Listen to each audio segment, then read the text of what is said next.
আসসালামু আলাইকুম। কেমন আছেন বন্ধুরা? আশা করি সবাই ভালো আছেন। নতুন নতুন রোম্যান্টিক গল্প পেতে চাইলে আমাদের চ্যানেলটাকে সাবস্ক্রাইব করে দিন।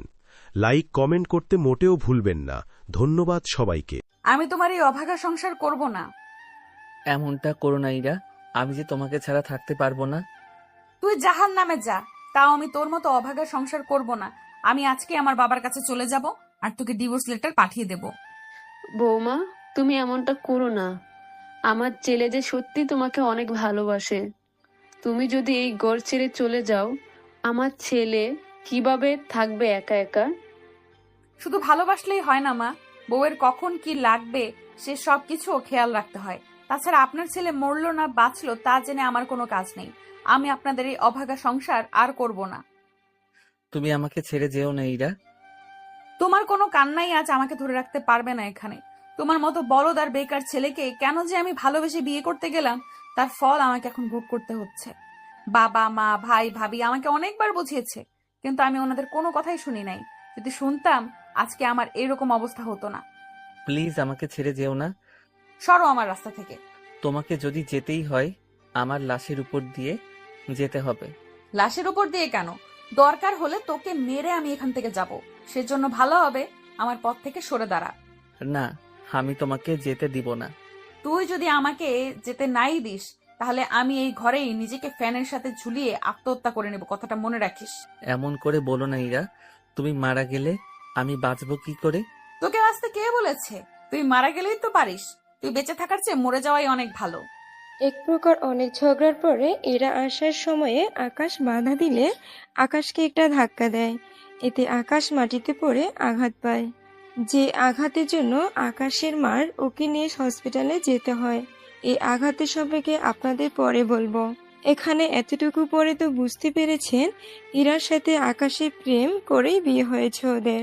তবে ওদের বিয়ের জন্য দুজনকে অনেক কষ্ট সহ্য করতে হয়েছে।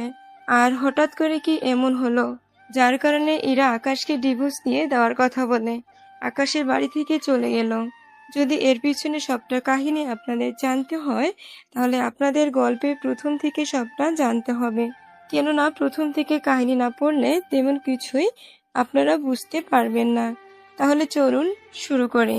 গ্রামে আঁকাবাঁকা মেঠো পথ দিয়ে সাইকেল চালিয়ে ইরা ওর বান্ধবীদের সাথে কলেজে যাচ্ছে। যাওয়ার সময় বিভিন্ন বিষয় নিয়ে কথা বলতে থাকে, সাথে ঠোঁট দিয়ে শীষ বাজাতে থাকে। রাস্তায় যে কোনো কিছু পড়ে আছে সে বিষয়ে ইরার কোনো খেয়ালই নেই। সাইকেল চালানোর সময়ে কারোর সাথে সাইকেলে ধাক্কা লেগে ইরা নিচে পড়ে যায়। ও মা গো, পড়ে গেলাম গো। আমার কোমরটা মনে হয় ভেঙে গেল। কে আছো, আমাকে বাঁচাও। তখন ইরার বাকি বান্ধবীগুলো সাইকেল থেকে নেমে ইরাকে নিচ থেকে তুলে এই দিকে সাইকেল দিয়ে যাকে ধাক্কা দিল তার দিকে কেউ খেয়ালও করছে না। ইরার বান্ধবীরা ইরাকে হাত ধরে তুলে জিজ্ঞেস করে, ইরা, তুই ঠিক আছিস তো? দেখছিস না পড়ে গিয়ে কোমরটাই ভেঙে গেল মনে হচ্ছে। ওই ছেলে, চোখে দেখিস না নাকি? আশ্চর্য, আমাকে কেন রাগ দেখাচ্ছেন? তোর জন্য আমার বান্ধবী নিচে পড়ে গেল আর তুই কিনা বলছিস তোকে কেন রাগ দেখাচ্ছি? আমি তো রাস্তার একটা সাইড দিয়ে যাচ্ছিলাম, আপনারা তো উল্টো সাইডে এসে আমার ক্ষতি করলেন। তোর আবার কি হলো? এই যে দেখুন, হাতের এই জায়গাটা কেটে রক্ত পড়ছে। ববের বাচ্চা, তুই আমার সাথে কথা বলবি না আমাকে হসপিটালে নিয়ে যাবি? এই যে, আমার তো কিছুই হয়নি, সুস্থ মনে হচ্ছে। যেখানে আমাকে আপনাদের নিয়ে যাওয়ার কথা সেখানে আপনার কি দরকার যাওয়ার? তুই কিন্তু এবার বেশি বেশি কথা বলছিস। আপনি তো ভারী বেয়াদব একটা মেয়ে, কার সাথে কিভাবে কথা বলতে হয় তা দেখি ঠিক মতো জানেন না। এখন কি তোর থেকে আমাকে ব্যবহার শিখতে হবে? তাছাড়া তুই কে? তোকে তো আমি আগে কখনো দেখিনি। আমি গ্রামে থাকলে তো দেখবেন। তা তুই কোন দেশের রাজা যে গ্রামে থাকিস না? আমি যে দেশের রাজা সে দেশে আপনি সামান্য রাজার দাসী হওয়ারও যোগ্য না। যত বড় মুখ নয় তত বড় কথা। কথাটা বলেই ইরা আকাশকে একটা থাপ্পড় দেয়। থাপ্পড় দেওয়াতে আকাশ আরো রেগে যায়। একে তো ওকে আহত করে রক্ত বের করেছে, তার উপর থাপ্পড় মেরেছে। আকাশ ইরাকে আবার থাপ্পড় মারতে যাবে, তখনই শাকিল এসে বাধা দেয়। বন্ধু, কি করছিস তুই? দেখছিস না, এই বেয়াদব মেয়েটাকে একটা উচিত শিক্ষা দিতে হবে। চুপ কর বন্ধু, তুই তো চিনিস না উনিকে। যদি চিনতি তাহলে এই কথাটা বলতি না। এই শোন, তোর বন্ধুকে ভালো করে আমার পরিচয়টা দিয়ে দিবি, সাথে এটাও বলে দিবি এই ইরা চৌধুরীর সাথে যেন কোনো পাঙ্গা নিতে না আসে। যদি আসে এর ফল কেমন হবে তাও ওকে বলে দিবি। বলার কি দরকার, ও তো সবই শুনেছে। শুধু শুনলেই হবে না, আমার সাথে পাঙ্গা নিলে ওর কি কি ক্ষতি হতে পারে সবটা বুঝিয়ে বলবি। সবে মাত্র পরিচয় না হতেই ওর এই অবস্থা হলো। যখন পুরো পরিচয় পাবে তখন হয়তো হসপিটাল থেকে বের হওয়ার চান্সও পাবে না। শাকিল, ওর মতো ডাইনির সাথে কথা না বলে আমাকে হসপিটাল নিয়ে চল। ডাইনি বলাতে এরা আরো বেশি করে রেগে যায়। রেগে আকাশকে আবারও মারতে আসে। তো সাহস তো কম না, তুই আমাকে ডাইনি বললি, আজকে তো আমি তোকে মেরেই ফেলবো। এরা আকাশকে আবারও চড় মারতে যাবে। সেই মুহূর্তে ববি ইরাকে ওখান থেকে জোর করে নিয়ে আসে। ততক্ষণে শাকিল ও আকাশকে নিয়ে হসপিটালে চলে আসে। ডক্টর হাতের এই অবস্থা দেখে বলে, কি করে হলো এরকমটা? একটা ডাইনি আমাকে তার সাইকেল দিয়ে ধাক্কা মেরেছে, সেজন্য হাতটা এরকম হয়ে গেল। বুঝতে পেরেছি। আমি এই জায়গায় ড্রেসিং করে ব্যান্ডেজ করে দিলাম। এটা মোটামুটি 6-7 দিনে অনেকটা শুকিয়ে যাবে। তুমি ওই ওষুধগুলো নিয়মিত খাবে এবং কাটা জায়গায় লাগাবে। ধন্যবাদ ডক্টর আপনাকে। আকাশ ও শাকিল ডাক্তার দেখিয়ে বাসায় চলে আসে। অন্যদিকে ইরা আর ববি আসে কলেজে। ক্লাসে ঢুকতে যাবে এমন সময়ে ছাড় ওদের ঢুকতে নিষেধ করে। তোমরা দুজনে ভেতরে আসতে পারবে না। কিন্তু স্যার, আমাদের কি এমন অপরাধের জন্য আমাদের ভেতরে আসতে দিবেন না? তোমাদের অপরাধ হলো তোমরা লেট করে ক্লাসে এসেছো। তাড়াতাড়ি, তোমরা কি জানো? তাছাড়াও তোমরা কি জানো না আমার ক্লাসে লেট করার আশাটা আমি একদমই পছন্দ করি না। তারপরও লেট করে কেন এলে? ওই একটা অসভ্য বজ্জাত ছেলের জন্য আমার আজকে আসতে লেট হয়েছে। তা সে ছেলেটা কি করেছে? স্যার, আমি রাস্তা দিয়ে সাইকেল চালিয়ে আসছিলাম, ছেলেটা হঠাৎ করে সামনে চলে আসে, এতে একটু ব্যথা পায়। তবে আমি নিজেও ব্যথা পেয়েছি অনেক। এতে ছেলেটা আমাকে অনেক বকাবকি করলো। ওই ছেলেটার সাথে ঝগড়া করতে করতে লেট হয়ে গেল। কি সব উল্টোপাল্টা বলছিস? তুই চুপ করে থাক, এখন দেখবি স্যার আমাদের কোনো কিছুই বলবে না। সত্যি বলছিস? তুই শুধু দেখে যা আগে আগে কি হয়। দুজন কি নিয়ে ফুসুর ফুসুর করছো? আমি ওকে বলেছিলাম কোনো টেনশন যেন না নেয়। স্যার অনেক ভালো মানুষ, আমাদের ঠিকই ক্লাস করতে দিবে, এই কথাটাই না বলেছিলাম তোকে? হ্যাঁ স্যার, এই কথাটাই বলেছে। কথা কম বলে ভেতরে এসে ক্লাস করো। কথাটা শুনে এরা তো মহা খুশি। এসেই বেঞ্চে বসে যায়, ক্লাস করতে থাকে। অন্যদিকে আকাশের কি অবস্থা তা আমরা একটু দেখে আসি। আচ্ছা শাকিল, ওই মেয়েটা কে রে? এই মেয়ে হচ্ছে আমাদের গ্রামের চেয়ারম্যানের মেয়ে। কি বলিস, চেয়ারম্যানের এত সুন্দর মেয়ে আছে? আমি তো জানতামই না। যদি আগে থেকে জেনে থাকতি তাহলে কি করতে শুনি? ওই মেয়েকে পটানোর চেষ্টা করতাম। তোর কি মাথাটা গেছে? মাথা কেন যাবে? এই মেয়ের সম্পর্কে তো জানিস না কোনো কিছু, সেজন্য এই কথাটা বলতে পারলি। তাহলে একটু বল তো শুনি। এই মেয়ের নামটা তো শুনলি, ওর বাবা যে চেয়ারম্যান সেটাও তো জানতে পারলি। ওনার 2টা ছেলে আছে, ওদের ভয়ে এলাকার কেউ ওনার বিরুদ্ধে কথা বলতেও একটু সাহস পায় না। তুই বলিস এতটা সাংঘাতিক পরিবারের মেয়ে? তাহলে আর বলছি কি, আর তুই কি না আসতেই ওই মেয়ের সাথে টক্কর নিয়ে নিলি। এখন ওই মেয়ে যদি ওর ভাইদের তোর কথা বলে তাহলে তো তোকে মারবে, সাথে আমাকেও। তাছাড়া তোর বাবা নেই, তোর মায়ের দিকে তাকিয়ে তুই একটু সাবধানে থাকিস। আরে আমি তো আছি কয়েকটা দিন, এরপর তো আবারও ঢাকায় ফিরে যাব। আচ্ছা, তুই ঘরে ফিরে যা এখন। একটু পরে শাকিল আকাশকে ওদের ঘরে দিয়ে তারপর বেরিয়ে পড়ে। বাড়ির উঠোনে আসতে আকাশের এমন অবস্থা দেখে আকাশের মা দৌড়ে এসে নানা রকমের প্রশ্ন করতে থাকে। আম্মু, এত প্রশ্ন করলে আমি কোনটা রেখে কোনটার উত্তর দিব বলো তো? আচ্ছা তাহলে আগে বল, তোর হাতে এতটা কাটলো কি করে? আর বলো না আম্মু, রাস্তা দিয়ে সাইকেল চালানোর সময়ে আমি পড়ে যাই, সেজন্য এরকমটা হয়েছে। কি দরকার ছিল সাইকেল চালানোর? এমনিতে তুই এসেছিস কয়েকটা দিন এখানে থাকার জন্য, এখন এই অবস্থা নিয়ে থাকবি কি করে? ও কিছু হবে না, তুমি চলো তো, আমাকে ভাত দাও, অনেক খিদে পেয়েছে। তুই বস, আমি আজকে তোকে নিজের হাতে খাইয়ে দিব। ঠিক আছে চলো তাহলে। আকাশ ফ্রেশ হয়ে আসলে আকাশের মা ওকে খাইয়ে দিতে থাকে। নিজের মায়ের হাতে খাবার কে না খেতে চায় বলুন। এদিকে আকাশ খেতে থাকুক। ততক্ষণে আপনাদের আকাশের সম্পর্কে একটু জানিয়ে দেই। আকাশ বর্তমানে পড়াশোনার পাশাপাশি টিউশনি করায়। আকাশের বাবা নেই। 15 বছর আগে উনি মারা যায়। উনি মারা যাওয়ার পরে আকাশের পরিবারের অভাব দেখা দেয়। কেননা ওনার যা জমানো টাকা ছিল সে টাকা দিয়ে এতদিন আকাশের পড়াশোনা চালিয়েছে। আকাশের বাবার একটা দোকান ছিল, সে দোকানে অন্য কেউ এখন ভাড়া নিয়ে চালাচ্ছে। সেখান থেকে যা পায় তা দিয়ে ওদের সংসার চলে কোনোভাবে। এক কথায় আকাশের সংসার চলে ওর টিউশনের কিছু টাকা আর দোকান ভাড়া থেকে। আকাশের খাওয়া হলে ওষুধ খেয়ে ঘুমিয়ে পড়ে। অন্যদিকে ইরা কলেজের ক্লাস শেষ করে চলে আসে বাড়িতে ইরাকে দেখে ইরার বাবা মা ভাই ভাবিদের মুখে হাসি ফোটে, কেননা ইরা ওদের অনেক আদরের মেয়ে। তোর এতক্ষণে আসার সময় হলো? কি করব আম্মু, কলেজে এত এত ক্লাস, কোনটা রেখে কোনটা করব ভেবেই তো পাচ্ছি না। তুই ফ্রেশ হয়ে আয়, আমি তোর ভাবিকে বলে দিচ্ছি তোর জন্য খাবার নিতে। ঠিক আছে, আমি রুমে গেলাম। ইরা রুমে আসে। কিছুক্ষণ পরে ইরার বড় ভাবি সাথে আসে ইরার রুমে। ভাবি, তুমি কেন আসতে গেলে? আমাকে বললে আমি না হয় নিচে আসতাম। মার খাবে নাকি আমাকে? মার খাবে কেন? তোমার বড় ভাই যদি জানে আমি তোমাকে নিচে নামিয়ে খেতে দিয়েছি তাহলে আমার কি হবে একবার ভেবে দেখেছো? ভাইয়ারা একটু বেশি ভাবে আমার জন্য। তুমি ওনাদের একমাত্র আদরের বোন, তোমাকে নিয়ে তো ভাববেই। তাছাড়া একটা কথা বলার ছিল তোমাকে। কি কথা ভাবি? তোমার ভাইকে বলে আমার যাওয়ার ব্যবস্থা করে দাও। তুমি আমার কোথায় যাবে? বাবার বাড়িতে যাব। আমাকে না বলে ভাইয়া অথবা বাবাকে বলো। তোমার ভাই আর বাবাকে তো কোনো কিছু বললেই তো ওনারা রাগ করে। তাছাড়া সবাই তোমার কাছে বেড়ালের মতো থাকে, তোমার কথা সবাই শোনে।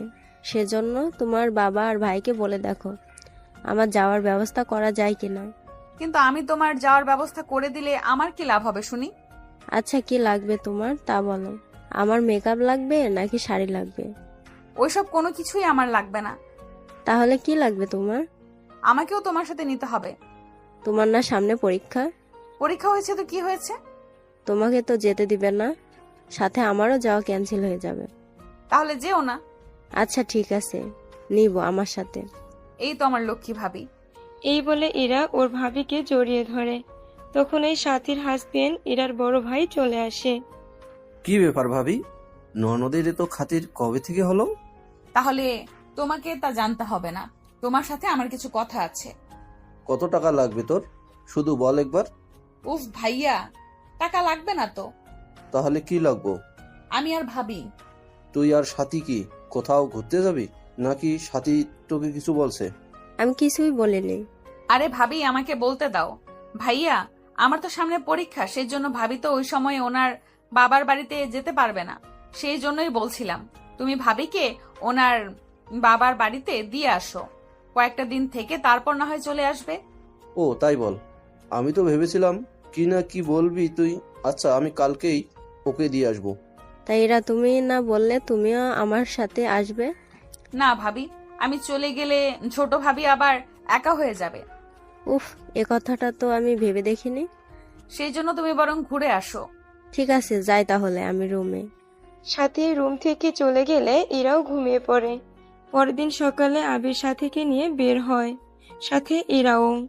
ইরার কলেজের রাস্তার সামনে দিয়ে সাথীদের বাড়িতে যেতে হয়, সেজন্য ইরাও একসাথে বের হয়ে একেবারে কলেজের সামনে এসে নেমে পড়ে। আবির চলে যাওয়ার পরে ইরা ভিতরে চলে আসে, এসে ওর বান্ধবীগুলোর সাথে আড্ডা দিতে থাকে। এইদিকে বন্ধু চল কোথাও থেকে ঘুরে আসি। এই সময় আবার কোথায় যাবি? চল একবার কলেজ থেকে ঘুরে আসি। কিন্তু আমি এসে কি করব? আরে ক্লাস করবি, তাছাড়া তুই একা একা এখানে বসে থেকে কি করবি? তার চেয়ে বরং আমার সাথে চল, ভালোই লাগবে তোর। ঠিক আছে, চলো তাহলে। আকাশ রেডি হয়ে বের হতে যাবে, তখন আকাশকে তার মা জিজ্ঞেস করে কোথায় যাচ্ছে, কি জন্য যাচ্ছে। মা, এভাবে বসে না থেকে একটু ঘুরে আসি কোথাও থেকে। ঠিক আছে, তবে সাবধানে থাকিস। মাকে বিদায় দিয়ে আকাশ শাকিলের সাথে চলে আসে কলেজে। শাকিলের সাথে ক্লাসে এসে বসে পড়ে। কিছুক্ষণ পরে ইরাও ওই ক্লাসে আসে। ইরাকে দেখে আকাশ শাকিলকে জিজ্ঞেস করে, শাকিল, ওই মেয়েটা এখানে কেন? কোন মেয়ে? আরে যে মেয়েটা আমার এরকম অবস্থা করেছে সেই মেয়ের কথা বলতেছি। ও তো আমার সাথে পড়েই। ও আচ্ছা, তাই বল। এই জন্য তুই ওই মেয়েকে ভালো করে চিনিস তাহলে? হুম, সেরকম আর কি। একটু পরে ছাড় এসে ক্লাস করাতে থাকে। হঠাৎ ইরা ক্লাসের মধ্যে জোরে জোরে শব্দ করে, সেজন্য স্যার ওকে দাঁড় করায়। ইরা, তুমি হাসছো কেন? স্যার, আমি হাসছি ওই ছেলেটাকে নিয়ে। কোন ছেলে? শাকিলের পাশে যে ছেলেটা বসে আছে, ওই ছেলেকে নিয়ে। কি করেছে ওই ছেলেটা? তাছাড়া ওই ছেলেটাকে দেখে তো নতুন মনে হচ্ছে, কিন্তু ওকে দেখে হাসার এত কারণ তো আমি দেখছি না। স্যার, ওই ছেলের হাতে এখানে শার্ট তো ছেঁড়া, সেজন্য আমার হাসি পাচ্ছে। কথাটা শুনে আকাশ এবার হাতের শার্টের দিকে তাকায়, তখন ছেঁড়া দেখতে পায়। আসলে আকাশ জানতো না এই জায়গায় যে ছেঁড়া ছিল। ছাড় এগিয়ে এসে আকাশকে উদ্দেশ্য করে প্রশ্ন করে। তোমার নাম কি? পারভেজ হোসেন আকাশ। তোমার পরিবারে কে কে আছে? তাছাড়াও তোমার তো আগে কখনো দেখিনি এই ক্লাসে। এরপর আকাশ পরিবার সম্পর্কে সবটা বলতে থাকে। সবটা শুনে সাথে বাকি কাহিনী শোনে। তাহলে তো তুমি এদের তুলনায় এক ব্যাচ সিনিয়র। তা তোমার হাতে এই অবস্থা হলো কি করে? এই ক্লাসের একটা অহংকারী আর জেদি মেয়ে এই কাজটা করেছে। তুমি কি ইরার কথা বলছো? স্যার, আপনি তো দেখি না বলতেই সবটা বুঝে গেলেন। কি করবো বলো, ওর বাপ চেয়ারম্যান, সেই জন্য তো ও একটু বেশি অহংকারী। ভাগ্য ভালো আমি কলেজের স্যারের পাশাপাশি বোর্ডের সদস্য, নয়তো ওর বাবা এতদিনে আমাকে এই কলেজ থেকে বেরিয়ে করে দিত। স্যার, আপনি কিন্তু আমাকে অপমান করছেন। তোমাকে আমি অনেক বুঝিয়েছি, তোমার বাবা চেয়ারম্যান বলে যাকে খুশি তার সাথে তুমি পাঙ্গা নাও, যাকে তাকে ধরেও মারো। তোমার কারণে ক্লাসে অনেক ছেলেরাই ক্লাস করতে আসে না। সব দোষ কি আমার নাকি? ওরাই তো আমার সাথে উল্টাপাল্টা করতে আসে। হয়েছে হয়েছে, আর বলতে হবে না। আর এই ছেলে ঢাকা থেকে মাত্র আসলো, আর তুমি ওর সাথে প্রথম দিনে এরকম করে বসলে। এই ছেলে কানা, সেই জন্য রাস্তা দেখে চলতে পারেনি, তাই আমার সাইকেলের নিচে এসে পড়েছে। আচ্ছা স্যার, এইসব কথা থাক, আপনি বরং ক্লাস করান ওদের। আমি ততক্ষণ একটু তাকিয়ে তাকিয়ে দেখি। ঠিক আছে, দেখো তাহলে। স্যার ক্লাস করাতে থাকে। এদিকে ইরা রেগে একাকার। মনে হচ্ছে আকাশকে একা পেলে আবার হামলা করবে। কিছুক্ষণ পরে ছাড় চলে যায়। উনি যাওয়ার পরে ইরার বান্ধবী ববি বলে, তোকে এত অপমান করলো সবার সামনে, এর প্রতিশোধ কিন্তু নিতে হবে। নিব মানে? একটু পরেই নিব। কিভাবে নিবি? ক্লাস শেষে আকাশ শাকিল বাড়ি ফেরার উদ্দেশ্যে রাস্তায় সাইড দিয়ে হেঁটে যাচ্ছে। গ্রামের রাস্তা একটু আঁকাবাঁকা তো থাকবেই, তার উপর হালকা হালকা গর্ত তো আছেই। আচ্ছা, আমি তাহলে গেলাম, তুই বাকি পথ সাবধানে যাস। ঠিক আছে, বিকালে কিন্তু বের হব। আচ্ছা, আমি চলে আসবো সময় করে। শাকিল চলে যাওয়ার পরে আকাশ একা একা আসতে থাকে। তখন ইরা আর ববি পিছনে আসে। যদি ওরা যে এসেছে তা আকাশ খেয়াল করেনি, সেজন্য ওরা দুজনেই সাইকেল দিয়ে আকাশকে আবারও ধাক্কা দেয়। এতে রাস্তার ধারে পড়ে যায়, কিন্তু এবার তেমন ক্ষতি হয়নি, কেননা রাস্তার পাশে পুকুর ছিল বলে পানিতে এসে পড়ে। আকাশ এমন পড়ে যাওয়া দেখে ইরা শব্দ করে হাসতে থাকে। হেসেই প্রায় কুল পায় না। এদিকে আকাশ মুগ্ধ নয়নে এরার হাসি দেখতে থাকে। দেখলি তো আমার সাথে পাঙ্গা নেওয়ার মজা? আপনি নিজেও আমাকে চিনেন না। হো, তাই নাকি? তা কি করবি তুই? আগে পুকুর থেকে তো উঠতে দিবেন, তারপর না হয় বলতেছি কি করা যায়। সাহস থাকলে কিছু করে দেখা। কথাটা শুনে আকাশ পুকুর থেকে উঠে এরার সামনে আসে। পানি আকাশের শরীরের শার্ট প্যান্ট থেকে চুয়ে চুয়ে পড়তে থাকে। আকাশ ভেজা চুল হাত দিয়ে নাড়া দিতেই কয়েকটা ফোঁটা পানি এসে এরার মুখে পড়ে। তো সাহস তো কম না, তুই আমার মুখে পানি মেরেছিস। সাহসের তো কিছুই দেখলি না। এখন যা করব আমি, তার জন্য তোকে তো পস্তাতে হবে। কিছু করবি মানে? কি করবি তুই? আরে তুই না চেয়ারম্যানের মেয়ে, তা এত ভয় পেলে কি চলবে? দেখ, কাছে আসবি না। কাছে আসলে কিন্তু আমি চিৎকার করব। চিৎকার করলে তোমারই সমস্যা। আমার সমস্যা হবে কি করে? আমি তোমার সাথে যা যা করব সেগুলো অন্য কেউ দেখলে তো তোমারই ক্ষতি হবে। কথাটা শুনে এরা ভয় পায়। এরা কোনো কিছু বলতে যাবে, তার আগে ইরাকে জড়িয়ে ধরে। এরা অনেক চেষ্টা করেও ছাড়াতে পারে না। আকাশের শরীর ভেজা ছিল বলে ইরার শরীরও ভিজে গেল। কিছুক্ষণ পরে আকাশ ইরাকে ছেড়ে দিয়ে বলল, এরপর যদি আমার সাথে লাগতে আসিস তাহলে তোর এমন হাল করব যে আমাকে বিয়ে করা ছাড়া আর কোনো উপায় থাকবে না। মানে সিনেমায় গুন্ডারা যেমন সুন্দর সুন্দর মেয়ে তুলে নিয়ে আসে, ওইগুলো করে আপনিও কি সেরকম কিছু করার চিন্তা করছেন? ছি ছি ছি, আমার রুচি এত খারাপ না যে ওনার মতো একটা মেয়ের সাথে এইগুলো করতে যাব। তার মানে কি আমি সুন্দরী না? আমার কাছে তো সুন্দরী লাগছে না, এবার অন্যদের কাছে কেমন লাগে সেটা আমি তো বলতে পারবো না। দেখছিস ইরা তোকে কিভাবে অপমান করছে। ওনার মতো মেয়ের মান থাকলে তো তাকে অপমান করব, যেই না চেহারা আসছে সে চেহারা নিয়ে আমার সাথে ঝগড়া করতে। তোকে তো আমি দেখে নিব। এতক্ষণ ধরে তো সামনেই আছি, যা দেখার দেখে নাও, কেননা আমি কয়েকদিন পরে আবার শহরে ফিরে যাব, তখন কিন্তু দেখে নেওয়ার সুযোগ আর পাবে না। ববি, এই ছেলেটাকে আমার চোখের সামনে থেকে চলে যেতে বল, নয়তো আমি নয়তো কি করবে শুনি? সাইকেল দিয়ে মেরে আবার পুকুরে ফেলে দিব। আমি তাহলে সাইকেল শুদ্ধ তোমাকে পুকুরে ফেলে দিব। ভাইয়া আপনি এখন যান এখান থেকে। আমার বান্ধবী যদি এর চেয়ে বেশি রেগে যায় তাহলে কিন্তু অনেক কিছু করে ফেলবে, পরে কিন্তু আমি আর সামলাতে পারবো না। ওর মতো মেয়ে আমার সাথে পারবে না, এত চিকন বডি দিয়ে আমার সাথে কিভাবে পারবে? ওই চিকন না মোটা তুই কি দেখেছিস? জড়িয়ে ধরার সময়ে মাপ নিয়ে নিয়েছি। কি বেহায়া ছেলে রে বাবা, একটু লজ্জা শরম বলতে কিছু নেই? লজ্জা শরম তো তোমার নেই, যদি থাকতো তাহলে ঠিকই। তাহলে কি চুপ করে আছিস কেন? কিছু না, গেলাম আমি। তবে একটা কথা, পারফিউমের সুগন্ধিটা কিন্তু অনেক মিষ্টি, তার সাথে চুলের ঘ্রাণও। কথাগুলো বলে সেখান থেকে চলে যায় আকাশ। এদিকে এরা দাঁড়িয়ে আছে, কোনো কিছুই বলছে না, কেননা এর মতো সাহসী ছেলে এরা এই গ্রামে কখনো দেখেনি। ইরা তুই আজকে এই ছেলের ব্যাপারে তোর আব্বুকে সবটা বলবি। আব্বুকে কোনো কিছু বলা যাবে না, তাহলে ওই ছেলেকে জানেই মেরে ফেলবে। এতে তো ভালোই হবে। এমনটা করা ঠিক হবে না, সামান্য একটু কারণে কারো প্রাণ নেওয়া ঠিক হবে না। তাছাড়া ওর শত্রুতা তো আমার সাথে, সেজন্য ওকে আমি হ্যান্ডেল করব। পারবি তো? চেয়ারম্যানের মেয়ে আমি, পারতে যে আমাকে হবেই। ওর মতো ছেলেকে কিভাবে টাইট দিতে হয় তা আমার থেকে ভালো আর কে জানে। তবে যাই করিস সাবধানে করিস। আজকে যা করেছে ছেলেটা, সামনের দিকে তো আরো বেশি কিছু করার চেষ্টা করবে। তুই কোনো চিন্তাই করিস না, ওকে আমি এমন ভাবে দেখে নিব আমার নামটাই ভুলে যাবে। এখন চল আমরা বাসায় যাই। চল তাহলে। ওরাও বাসায় চলে যায়। অন্যদিকে আকাশ ওর ঘরে এসে কাপড় চেঞ্জ করে শুয়ে আছে, আর ইরার সাথে আজকে যা যা হয়েছে তা ভাবতে ভাবতে ঘুমিয়ে পড়ে। সন্ধ্যায় আকাশের গা কাঁপিয়ে জ্বর আসে। শাকিল আকাশকে কল দিয়ে জানতে পারে তার জ্বর এসেছে, সেজন্য আকাশকে দেখার জন্য বের হয়। পথেই ববির সাথে শাকিলের দেখা হয়। এই কোথায় যাচ্ছিস তুই?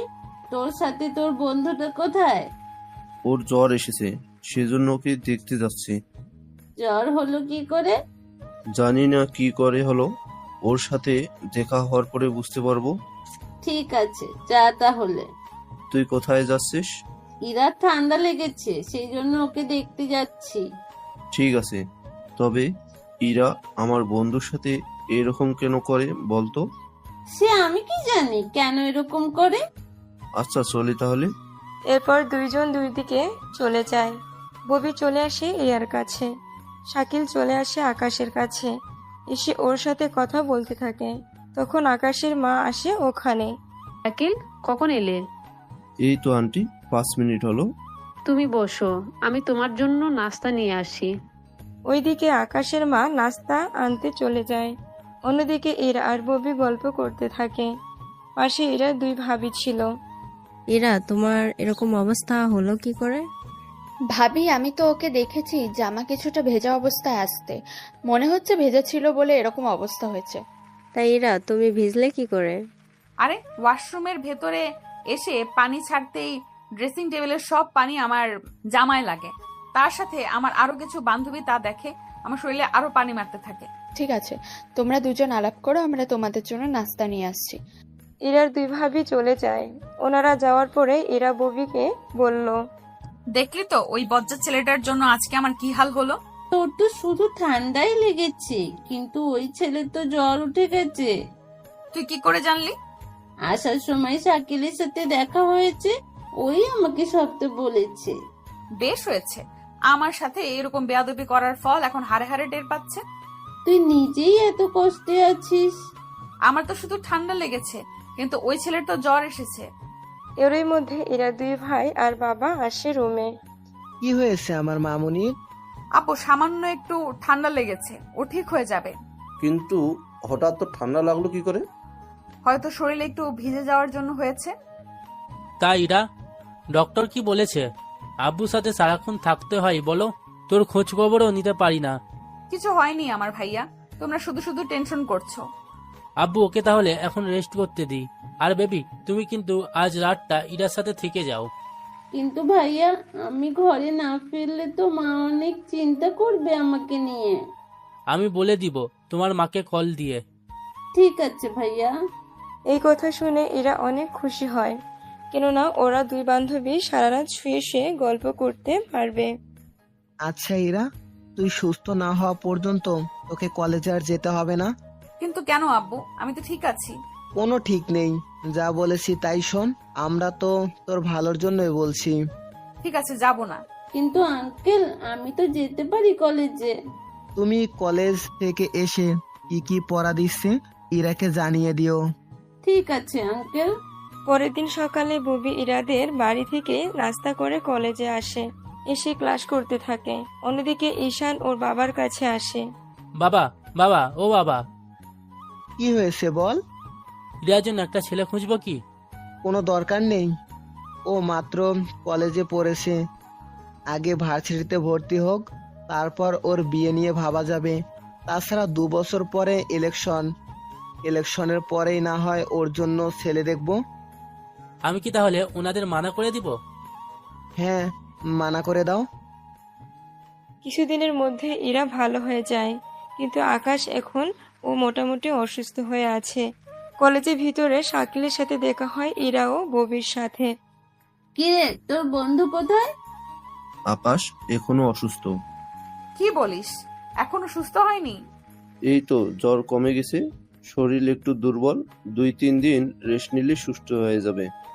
আচ্ছা শোন, কলেজ শেষে আকাশের বাড়িতে যাব, আমাকে একটু নিয়ে যাবি? তুই হঠাৎ ওর বাড়িতে কেন যেতে চাইছো? ইরা, আমারও তো সেম প্রশ্ন। তোকে সবটা জানতে হবে না, যা বলেছি তা শুধু শুনে রাখলেই হবে। ঠিক আছে, নিয়ে যাব।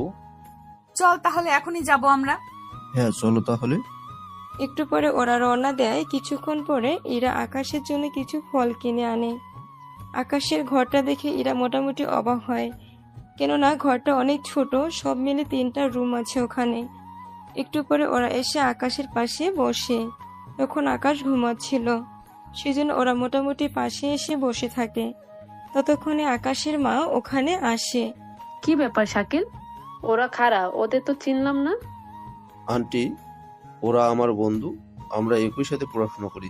আকাশ অসুস্থ, সেজন্য ওকে দেখতে চেয়েছে, তাই নিয়ে এসেছি। তোমরা বসো, আমি তোমাদের জন্য নাস্তা নিয়ে আসছি। আন্টি চলুন আপনাকে নাস্তা বানাতে সাহায্য করি। তোমরা এই ঘরের মেহমান, তোমরা গল্প করো, আমি একাই সবটা করে নিব। কিন্তু আন্টি, বললাম তো তোমরা প্রথম এসেছো, রান্নাঘরে যেতে হবে না, তোমরা গল্প করো, আমি আসছি। আকাশের মা নাস্তা বানাতে চলে যায়। অন্যদিকে ওরা গল্প করতে থাকে।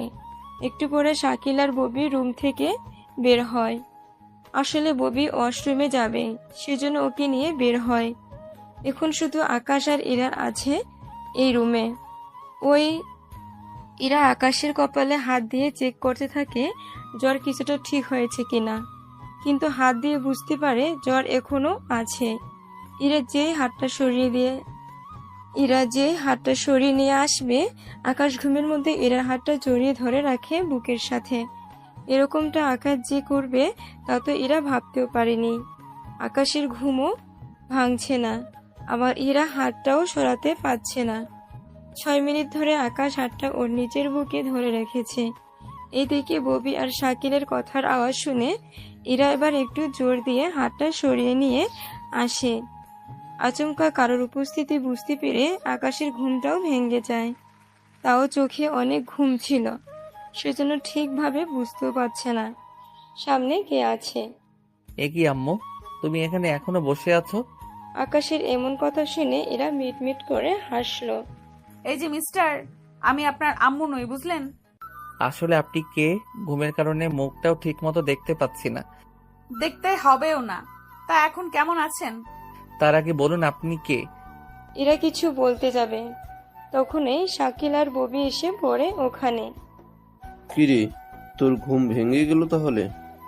মনে হলো কেউ আমাকে ধরে টান দিল, আর আমার ঘুমও ভেঙে গেল এতে।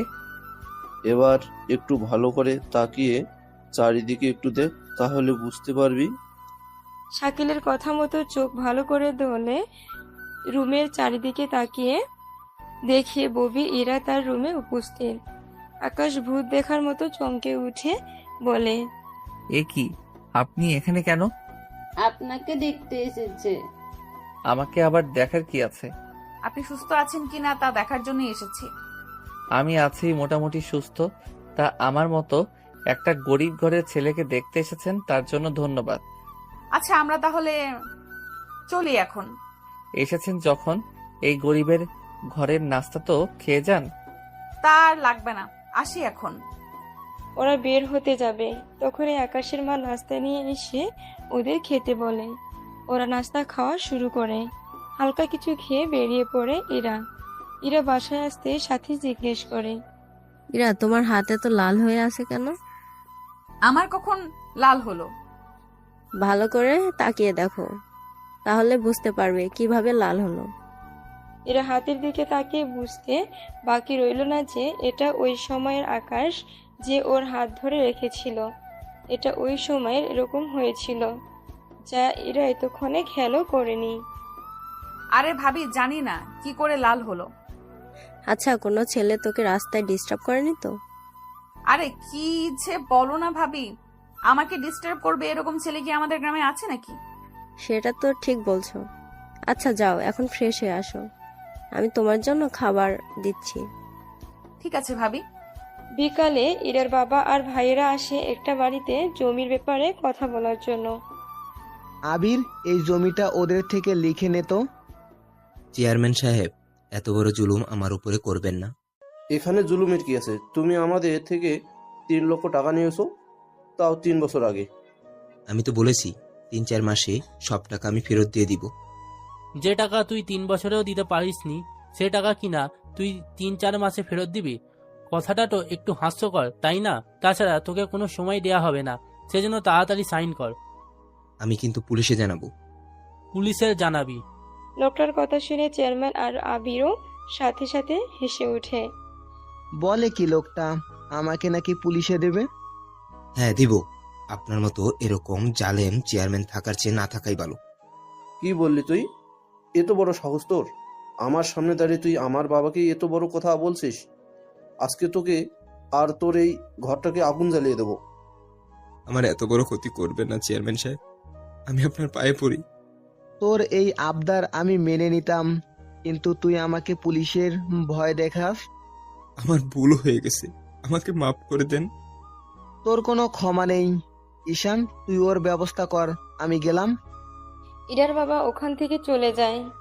এইদিকে ইরা পরের দিন এসে আকাশের সাথে দেখা করে। তবে ইরা যে আসবে তা কিন্তু বলে আসেনি, হঠাৎ করেই চলে আসে। ইরাকে দেখে আকাশ বলে, কি ব্যাপার, আপনি এখানে কেন? এসেছি তোমার খোঁজ নিতে। কয়েকদিন আগেও তো আপনি করে বলেছেন, এখন আবার তুমি করে বলছেন, ব্যাপার কি বলেন তো? তেমন কিছু না, তোমাকে দেখে কেন যেন তোমার মায়ে পড়ে গেলাম। মানে তেমন কিছু না। আচ্ছা, তুমি তো ঢাকায় চলে যাবে, তা ওখানে তোমার কোনো গার্লফ্রেন্ড নেই তো? সে সব জেনে আপনি কি করবেন? আমার অনেক কিছু জানার আছে, আর জানার পরে বলারও আছে। আমার কোনো গার্লফ্রেন্ড নেই। সত্যি বলছো তো? আপনার কি মনে হয় আমার মতো একটা গরিব ঘরের ছেলেকে কোনো মেয়ে কি ভালোবাসবে? এটা অবশ্যই ঠিক কথা বলেছো। তোমার নাম্বারটা দিয়ে যাও, আমার যখন ইচ্ছা হবে তখনই তোমার সাথে কথা বলে নিব। আমার নাম্বার কেন? একটু আগেই তো বলেছি কথা বলার জন্য। যদি না দেই? আমার সাথে পাঙ্গা নেওয়ার পরেই কয়েকদিন ধরে জ্বরে ভুগতেছো, তাহলে কি বুঝে দেখো সামনে তোমার আর কি কি হতে পারে। 1 মিনিটের জন্য আকাশ কিছু একটা ভাবতে থাকে। ভাবা শেষ হলে নাম্বারটা দিয়ে দেয়। ইরা খুশি মনে নাম্বারটা নিয়ে চলে আসে। এখন এই কাহিনী শুনে অনেকে বলবেন, লেখক সাহেব এটা কি করলো? ওনার তো আকাশের উপরে শত্রুতা থাকার কথা, কিন্তু তা না করে হঠাৎ এত দরদ দেখাচ্ছে কেন, এটাই তো ভাবছেন। আসলে একটা কথা কি জানেন, সব শত্রুতার ফল কিন্তু সহজে পাওয়া যায় না, কিন্তু জায়গায় টেকনিক খাটাতে হয়। এখন দেখা যাচ্ছে এরাও সেই টেকনিকটা খাটালো। এরা কি আকাশকে ভালোবেসে ধোঁকা দিবে, না ওকে সত্যি সত্যি ভালোবেসে ফেলবে? সেসব প্রশ্নের উত্তর জানতে হলে আপনাদের গল্পের সাথেই থাকতে হবে, কেননা এরার মনে কি কি চলছে তা একমাত্র লেখকই জানে। সেজন্য দেখতে থাকুন সামনে কি কি হয়। নাম্বার নিয়ে চলে আসার পরে আকাশের মা আকাশকে জিজ্ঞেস করে, আকাশ, কে এসেছিল রে ঘরে? শাকিল এসেছিল আম্মু। ওকে বসতে বলতি। আমি চলে যাব তো, সেজন্য আমাকে দেখার জন্য এসেছে। তুই কি কালকেই ফিরে যাবি? কি করব বলো, অনেক পড়াশোনা পড়ে আছে। তাহলে কালকেই চলে যাস, আমি তোর জন্য না হয় কিছু বিটা বানিয়ে দিব। ঠিক আছে। পরের দিন আকাশ বের হয়, পথে ইরার সাথে দেখা হয়। সেখানে 5 মিনিটের মতো কথা বলে চলে আসে ঢাকায়। তবে গাড়িতে যতক্ষণ ছিল ততক্ষণ কিন্তু ইরা অনেকবারই কল করে খোঁজ নিয়েছিল।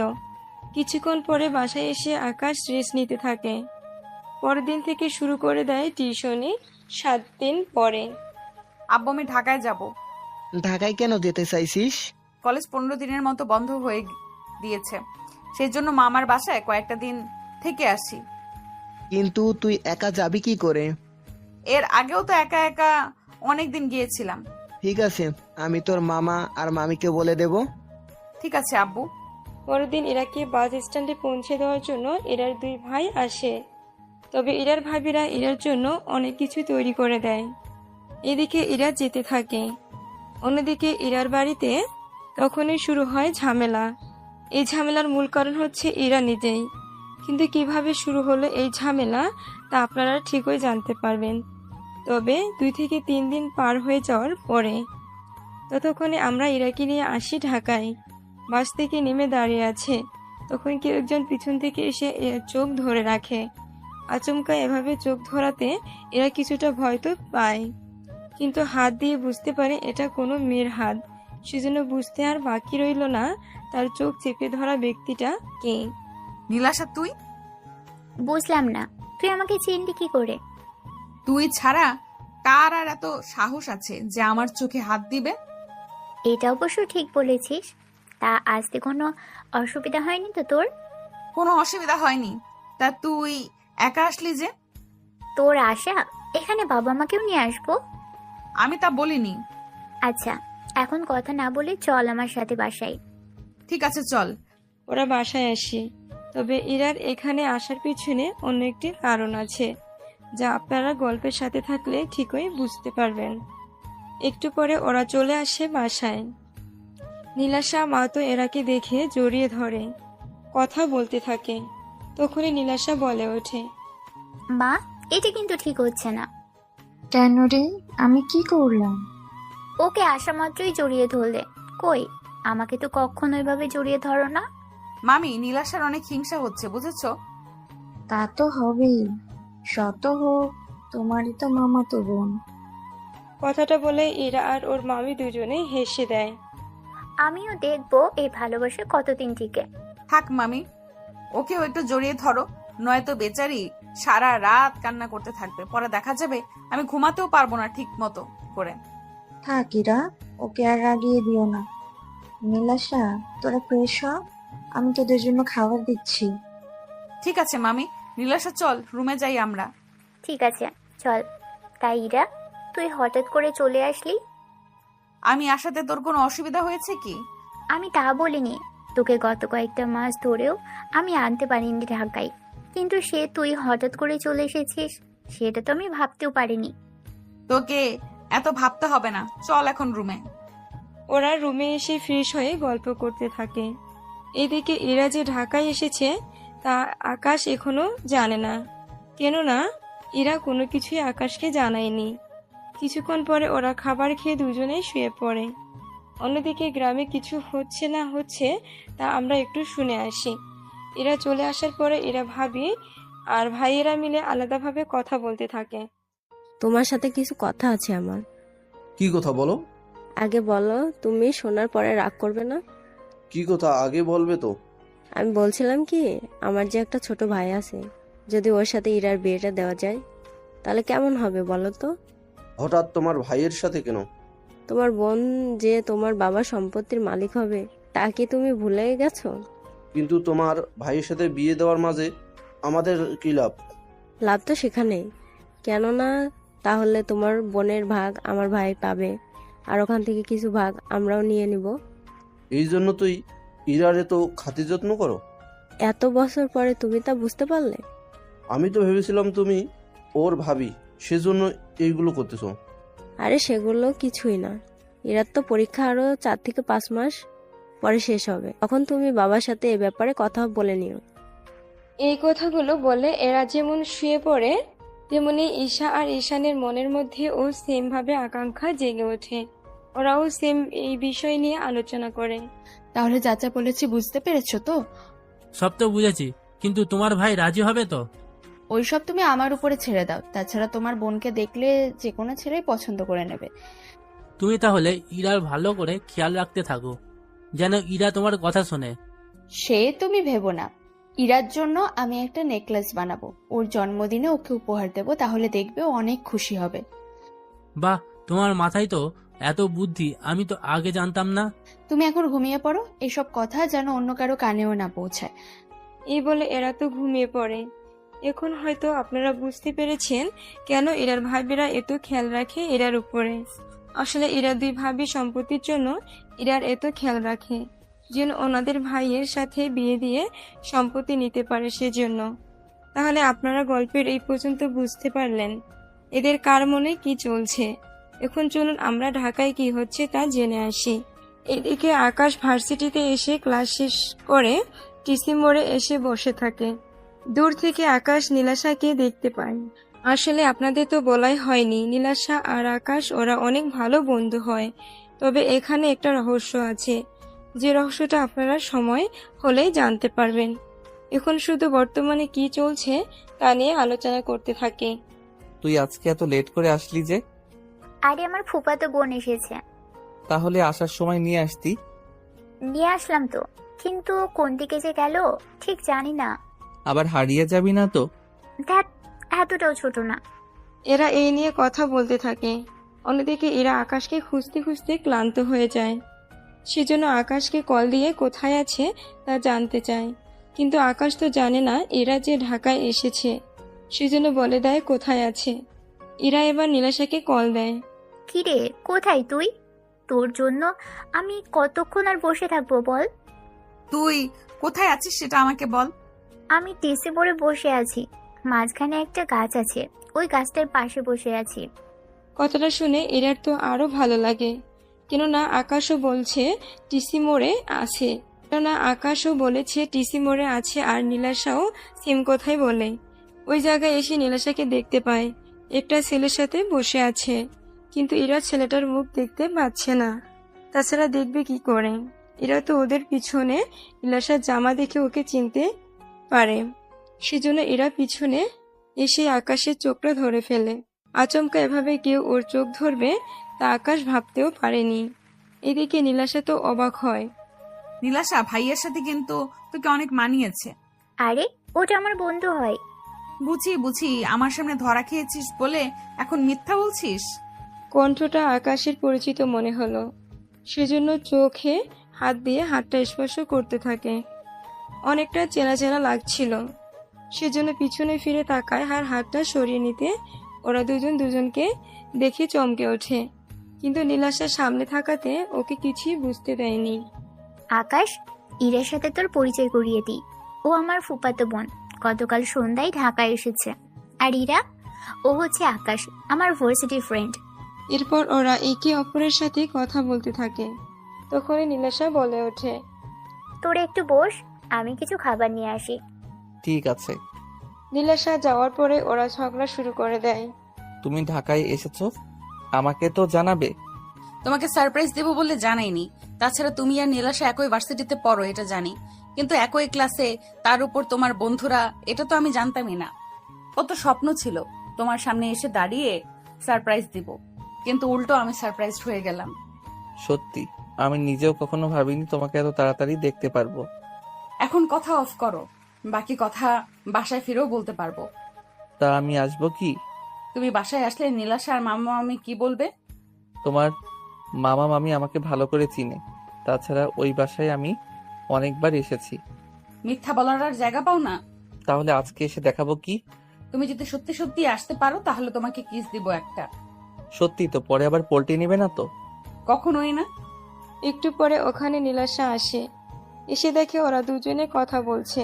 নীলাশা জিজ্ঞেস করলো, তোদের দুজনের কথা কি শেষ হলো? আর একটু বাকি আছে। তাহলে শেষ করে নে। এখানে না, তাহলে কোথায় শুনি? তোর বাসায় যাব, চল। কি ব্যাপার বলতো, আজকে হঠাৎ বাসায় যেতে চাইছিস? এতদিন তো তোকে আমি শত জোর করেও নিয়ে যেতে পারিনি। আজকে যাব, চল। ঠিক আছে, নিয়ে যাব তোকে। এখন চল আমার সাথে। তাইরা, তোর কোনো অসুবিধা হবে না তো? আমার তো কোনো অসুবিধা হবে না। আমি তোর কথা বলিনি। তাহলে? ভাই তুই একটু চুপ কর। ইরা, চল বাসায় যাব। ঠিক আছে চলো।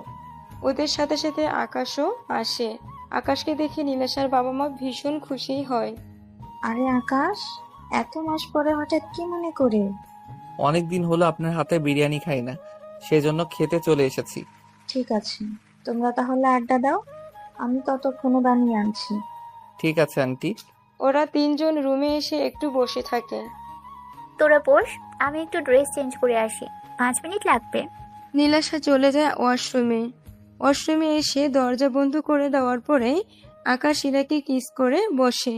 আচমকা এভাবে কিস করে বসবে এরা তো স্বপ্নেও ভাবতে পারেনি। 2 মিনিট পরে ছেড়ে দেয়। এদিকে এরা তো এখনো সোজা হয়ে বসে আছে। ও বুঝতেই পারেনি আকাশ আচমকা এমন কিছু করে বসবে ওর সাথে। সেজন্য এরাকে একটা চিমটি দিয়ে ফেরায়। আমার কথা আমি রেখেছি। তাই বলে এরকম ভাবে আচমকা? পরবর্তীতে তো সুযোগ পাবো না। তবে রে। এই বলে মারামারি করতে থাকে। ততক্ষণে ওখানে নীলাশা চলে আসে। এই, তোরা কি করছিস এগুলো? তোমার বন্ধুকে দেখো, আমাকে মারছে। কি মিথ্যেবাদী মেয়ে রে বাবা, বিশ্বাস কর আমি ওকে মোটেও মারিনি। তুই তো সব কিছু নিজের চোখেই দেখলি। সবকিছু দেখেছি, তাছাড়া তোকে এত নাটক করতে হবে না। আমি আবার কি নাটক করলাম? তোদের মধ্যে যে রিলেশন আছে তা আমি আগে থেকেই জানি। কি তুই আগে থেকেই জানতি? তাও কি করে? আকাশ যখন ঢাকায় ফিরে তখন তোর ব্যাপারে আমাকে বলে, তোর ছবিও দেখাই, কিন্তু আমি ওকে বুঝতেই দিইনি যে আমি তোকে চিনি। সেজন্য ওর সাথে আমি একটু মজা নিলাম। তুই তো বান্ধবী নামের কলঙ্ক। বাহ, আমারই ফুফাতো বোনের সাথে প্রেম করবি, আবার আমার থেকেই সাহায্য চাইবি? এটা আমি মেনে নিব? তুই ভাবলি কি করে? তুই কি চাস না আমি ইরাকে ভালোবাসি? তুই যতটা স্বাভাবিক ভাবছিস ততটা স্বাভাবিক কিন্তু না। ইরার বাবা কিন্তু মানবে না। তুই যদি সাহায্য করিস তাহলে তো হয়ে যায়। তাই ইরা সাহায্য করব কি?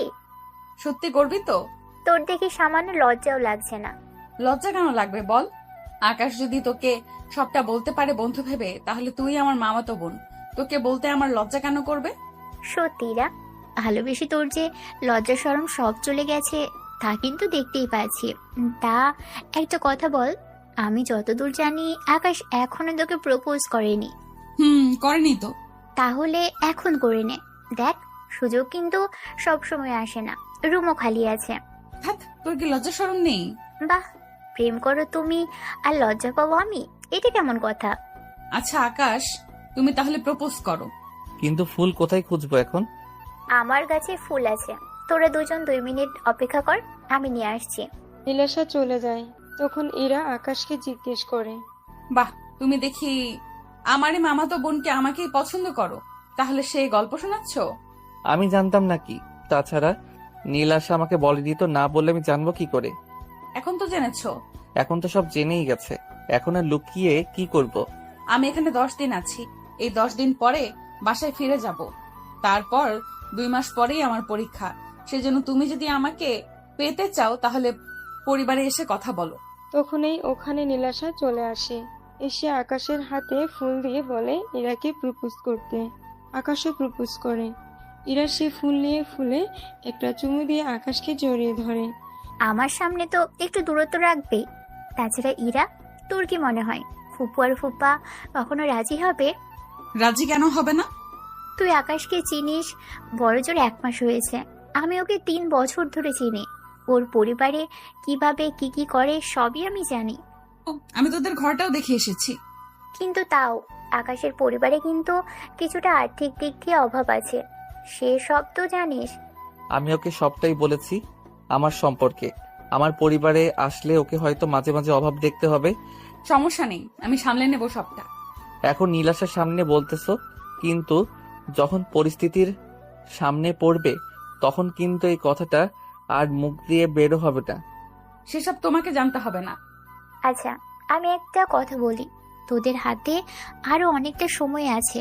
দেখ, আমি তোদের দুজনের ভালোর জন্য কথাগুলো বলি। আকাশের পরিবারে এরা তোকে অনেক অভাব সহ্য করতে হবে, যা তুই পারবি না। ফুপু তোকে কিভাবে মানুষ করেছে তা আমি তো জানি। সেখানে আকাশের পরিবারে তুই নিজেকে মানিয়ে নিতে পারবি কি? দেখ আকাশ, আমি তোকে ছোট করছি না, কিন্তু দেখ পরে এমন না হয় যে দুজনকেই কষ্ট পেতে হয়। আমিও এটাই ভাবছি, সেজন্য ইরা তুমি ভেবে দেখো, এখনো সময় আছে। ঠিক আছে, আমি এখানে আছি তো কয়েকটা দিন, ততদিন আমরা দেখা করি, নিজেদের আরো ভালো করে চিনি, জানি। সেটাই ভালো হবে। এভাবে কয়েকটা দিন পার হয়ে যায়। এরা এখন আকাশকে আরো বেশি করে ভালোবেসে ফেলতে থাকে। এই 8 দিন ওরা অনেক ভালো করে কাটিয়েছে। পরের দিন এরা চলে যাওয়ার আগে আকাশ নীলাশাদের বাসায় আসে। তখন নীলাশা ছিল না, সেজন্য এরার সাথে কথা বলতে থাকে। আজকে তো আমার ঢাকায় দিন শেষ, তবে আমি এখানে এসেছি শুধু তোমাকে দেখার জন্য।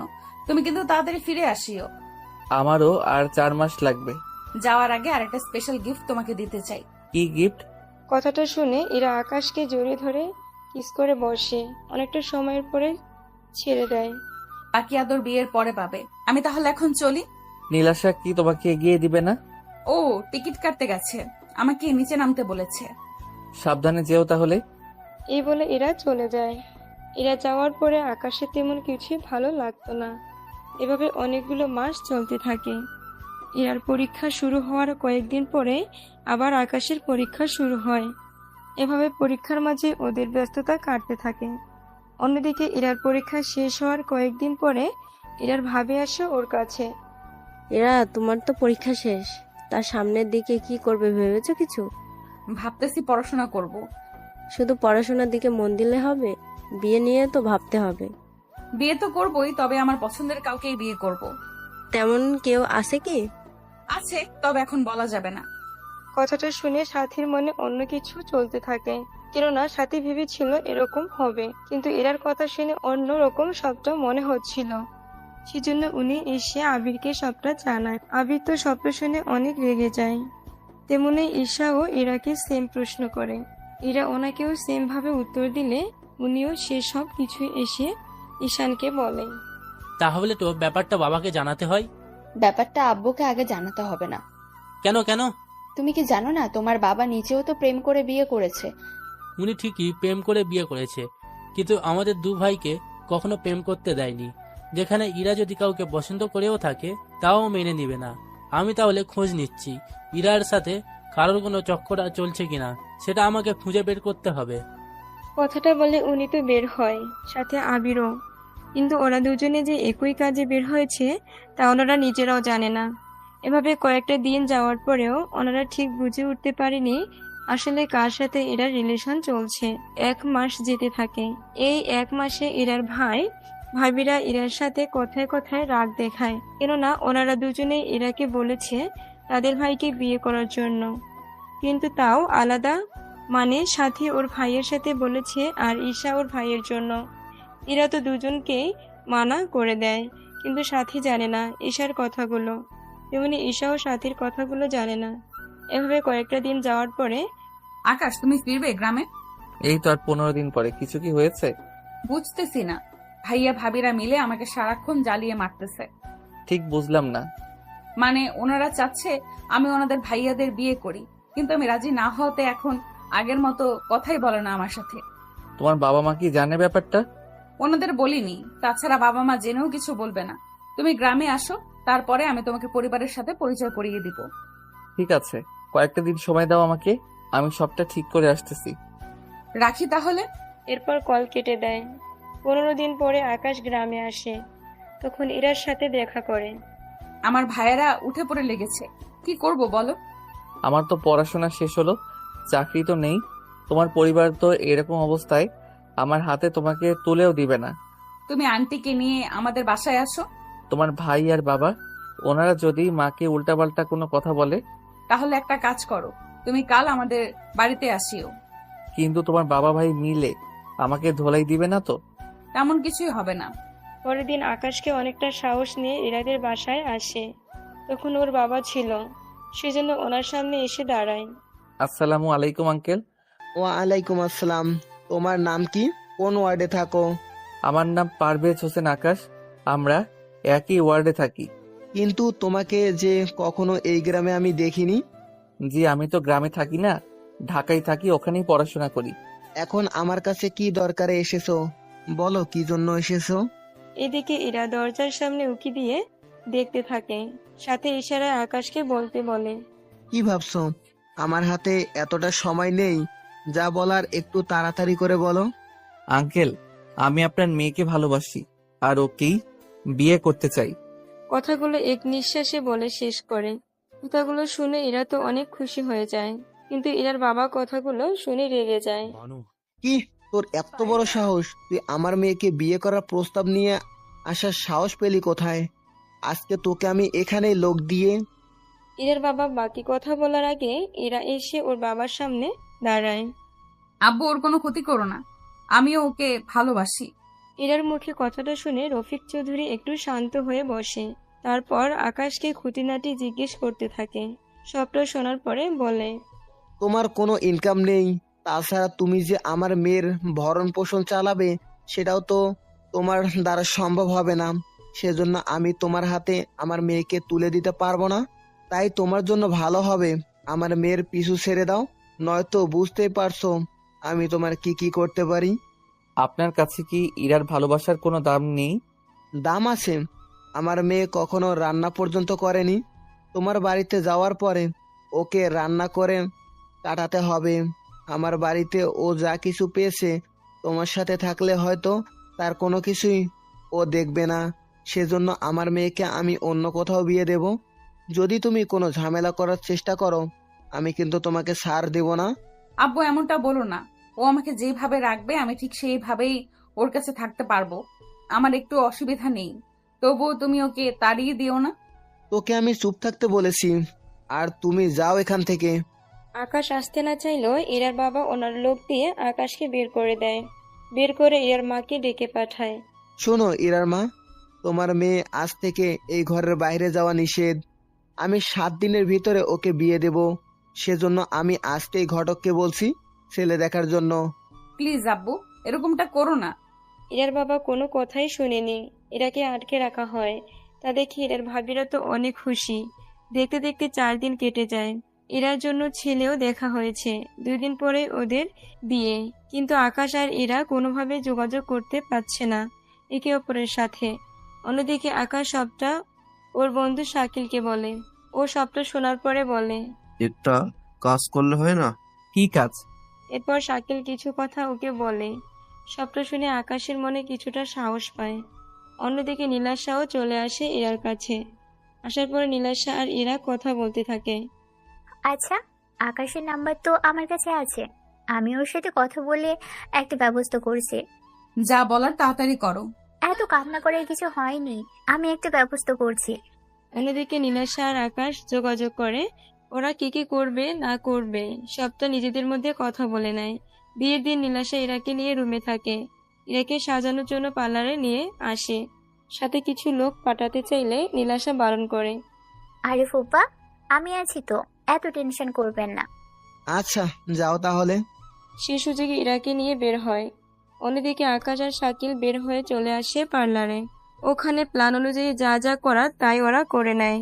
সে সুযোগে ইরাকে নিয়ে বের হয়।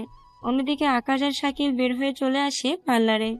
ওখানে প্ল্যান অনুযায়ী যা করার তাই ওরা করে নেয়। সে সুযোগে আকাশ ইরাকে নিয়ে ওখান থেকেই পালায়। তবে পালানোর আগে নীলাশা কিছু টাকা ওদের হাতে দেয়।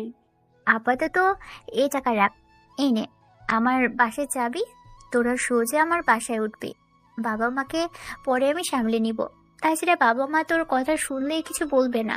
আমি তাহলে চলি এখন। সাবধানে যাস। আর আপনি একটা কাজ করুন, আমাকে কিছুক্ষণের জন্য অজ্ঞান করে ফেলুন, যেন কেউ সন্দেহ করতে না পারে।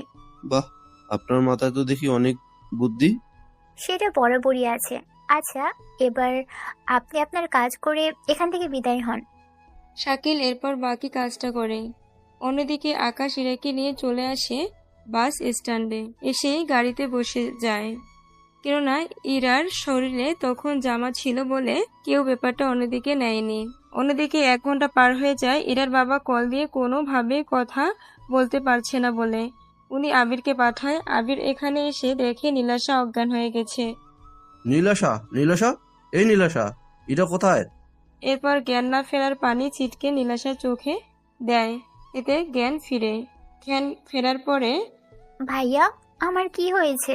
তুমি অজ্ঞান হলে কি করে? আমাকে একটা ছেলে কি যেন শুকিয়ে দিল, আর সে ছেলেটা ইরাকে নিয়ে চলে গেল। ওই আকাশের বাচ্চাকে তো আমি দেখে নেব। আবার লেট না করে ওর বাবাকে সবটা জানায়। উনি তো কথাটা শুনে রেগে যায়, রেগে চিৎকার করে। অনেক লোককে কল দিয়ে ওদের ধরতে বলে। সে হিসেবে অনেক লোকেই ওদের খুঁজতে থাকে, কিন্তু তাও কোনোভাবে খুঁজে পায়নি। তাছাড়া খুঁজে পাবে কি করে? ওরা তো অন্যভাবে চলে যায়। অন্যদিকে বরযাত্রী চলে যায়, এতে ইরার বাবা অনেক অপমানিত হয়। তোরা খোঁজ লাগা ওর কোথায় থাকে। ওদের দুজনেরই মোবাইল বন্ধ। তাহলে ওরা যাবে কোথায়? আচ্ছা, একটা কাজ করো, ওই ছেলের বাড়ি দেখো এসেছে কিনা। খোঁজ নিয়েছি, কিন্তু নেই ওই বাসায়। তাছাড়া ওর মাও নেই ঘরে। তাহলে সবটা ওরা আগে থেকে প্ল্যান করে রেখেছে। হতেও পারে। এইদিকে ইরার ভাবিরা তো একে একে অনেক কথা বলতে থাকে। পরিস্থিতি একটু ঠান্ডা হয়। রাত 11টায় আকাশ ইরাকে নিয়ে চলে আসে নীলাশার বাসায়, অথচ আকাশের মা এসেছে ওনার বাড়িতে। এইদিকে ওরা ফ্রেশ হয়ে রেস্ট নেয়। অন্যদিকে রাতে নীলাশা কল দেয় ওদের টেলিফোনে। আকাশ ভালো করে জানে এই কল নীলাশা দিয়েছে, সেজন্য কল রিসিভ করে কথা বলতে থাকে। তোরা ঠিক আছিস তো? আমরা ঠিক আছি। তা ওই দিকের পরিস্থিতি কেমন? এখানকার পরিস্থিতি তো অনেক খারাপ ছিল, বর্তমানে এখন ঠিক আছে। তবে যাই করিস সাবধানে থাকিস। তা তোরা বিয়ে কি করেছিস না পরে করবি? এছাড়া একা একা কিভাবে বিয়ে করি? তা তোরা আসবি কখন? আমরা হয়তো 2-3 দিনের ভেতরে চলে আসব। আচ্ছা, তোরা আসার পরেই বিয়ে করে নিব।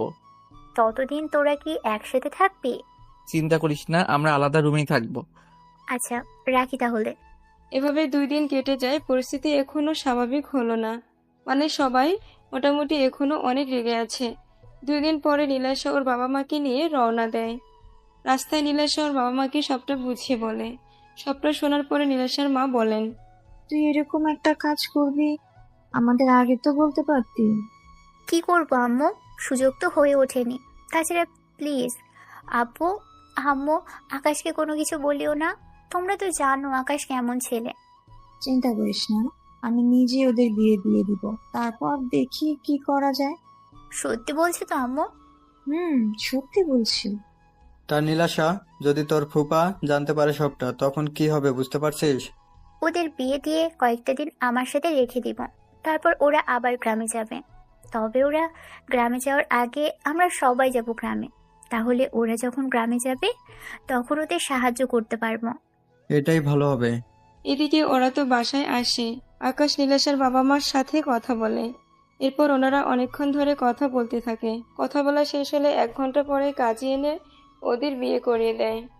সত্যি মামা মামি, তোমাদের এই ঋণ আমি কখনোই শোধ করতে পারবো না।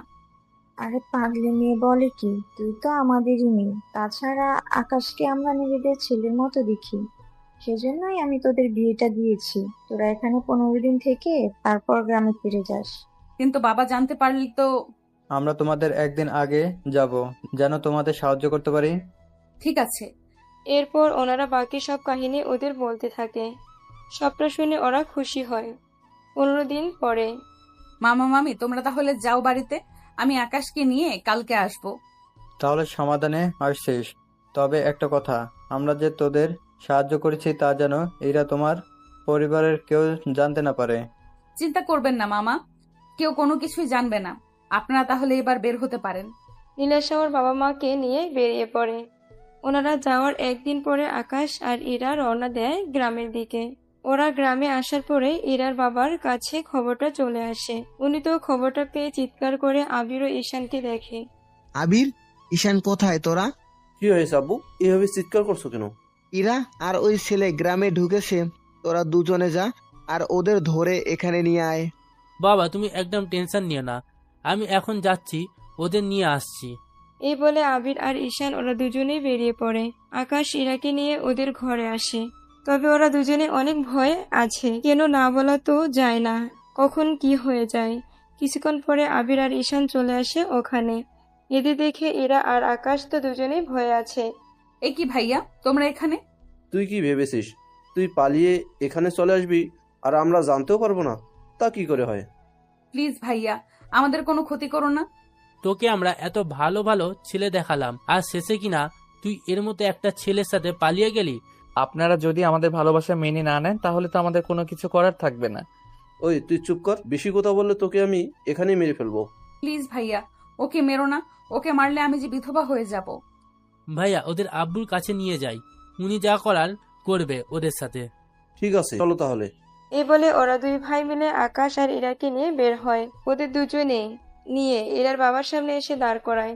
আকাশকে দেখে ইরার বাবার রাগে ফেটে পড়ে, সেজন্য কয়েকটা থাপ্পড়ও দেয়। এতেও আকাশ কিছু বলেনি, কেননা এটা স্বাভাবিক। ওনার মেয়েকে নিয়ে পালিয়ে যাওয়াতে ওনার কিছু রাগ আর খারাপ তো লাগবেই। কিছুটা সময় চুপ থাকার পরে হঠাৎ ইরা কাঁদতে কাঁদতে বলে ওঠে, ওর থেকে আমাকে আলাদা করো না আব্বু, আমি যে অনেক ভালোবাসি। তোর জন্য আমার মান সম্মান যে সব ডুবে গেল, তার কি হবে? বাবা একটা কাজ করি, এই ছেলেটাকে মেরে ইরাকে আমরা আবার বিয়ে দেব। না ভাইয়া, এরকমটা বলো না। অন্যদিকে নীলাশার ওর বাবা মা মিলে ইরার বাবাকে অনেক বোঝাতে থাকে। 1 ঘন্টা পরে এর বাবা রাজি হয়।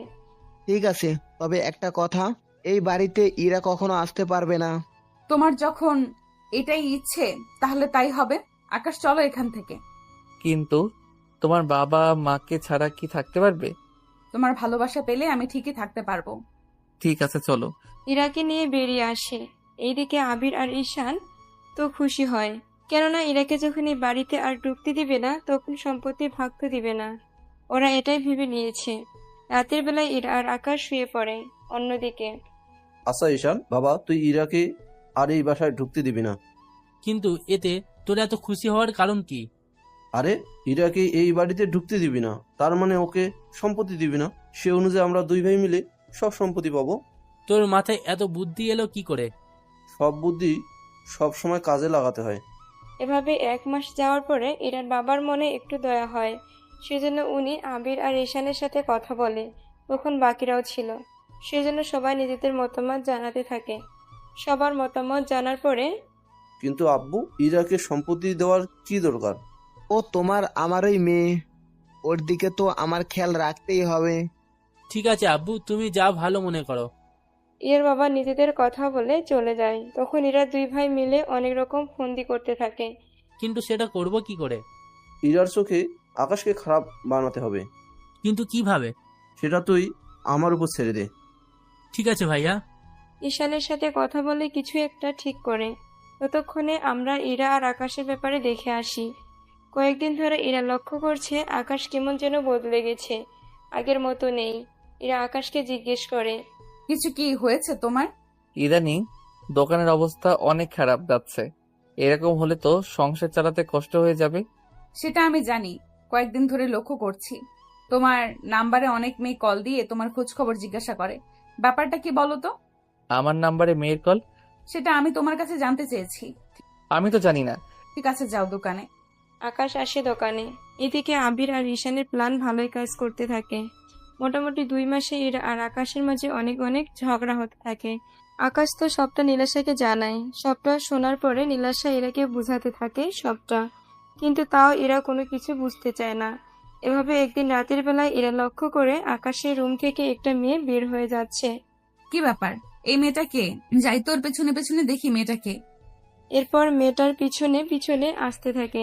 কয়েক মিনিট দেখার পরে ইরার বুঝতে বাকি রইল না যে এটা ওরই বান্ধবী ববি। ও তো ববি, কিন্তু এত রাতে ববি কেন আকাশের বাসায় এলো?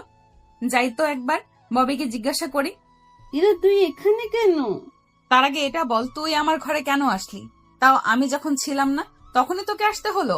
কথাটা বললে তুই বিশ্বাস করবি তো? আগে বল। ভাইয়া আমাকে বলেছে আমি যেন ওনার সাথে কয়েকটা রাত কাটাই। যদি আমি এমনটা করি উনি আমাকে অনেক টাকা দেবে, আর তার সাথে তোকে ছেড়েও দেবে।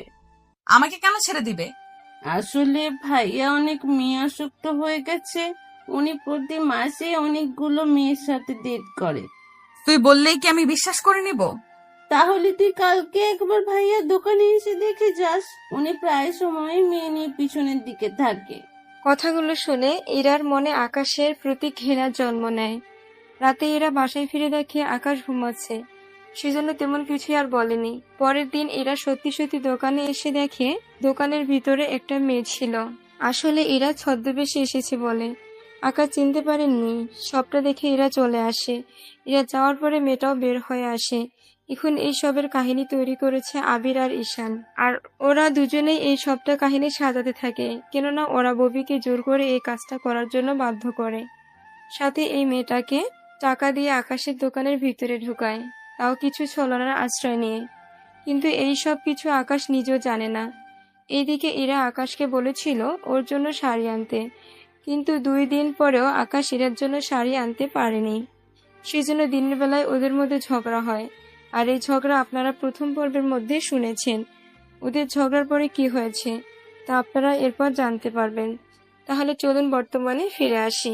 বর্তমানে আকাশ হসপিটালে আছে, আর ইরা ওর বাবার বাড়িতে চলে এসেছে। এখানে ইরাকে দেখে ওর ভাইদের প্ল্যান সাকসেস হয়, সেজন্য ওর কাছে আসে। একই বোন, তুই কাঁদছিস কেন? চুপ করে আছিস কেন? ইরা কেঁদেই চলেছে। কাঁদতে কাঁদতে ওনাদের সবটা বলতে থাকে। সবটা শোনার পরে আবির নাটকীয় ভঙ্গিতে বলতে থাকে। আমরা তো তোকে আগেই বলছিলাম, কিন্তু তুই কোনো কথাই আমাদের শুনলি না। আমি যে বড্ড ভুল করে ফেলেছি ভাইয়া। কিন্তু তুই এখন আর কোনো লাভ হবে না। একটা কাজ কর, তুই আকাশকে ডিভোর্স দিয়ে আমার শালাকে তুই বিয়ে কর। তো শালাকে কেন? আমার শালা কি দোষ করলো?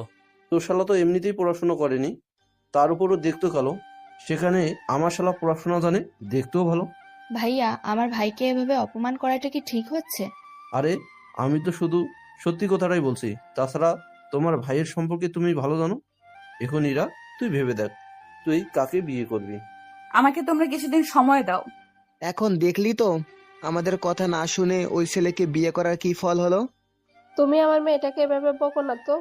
এমনিতে ওর মনের অবস্থা ভালো না, তার উপর তোমরা ওর সাথে আরো বেশি ঝামেলা শুরু করে দিয়েছো। আব্বু, এখানে ঝামেলার কিছুই নেই। আমি আকাশকে ডিভোর্স দিব, তোমরা ডিভোর্সের ব্যবস্থা করো। আচ্ছা, তোদের বিয়েতে কত টাকা কাবিন হয়েছে এসব তো কিছুই বললি না আমাদের।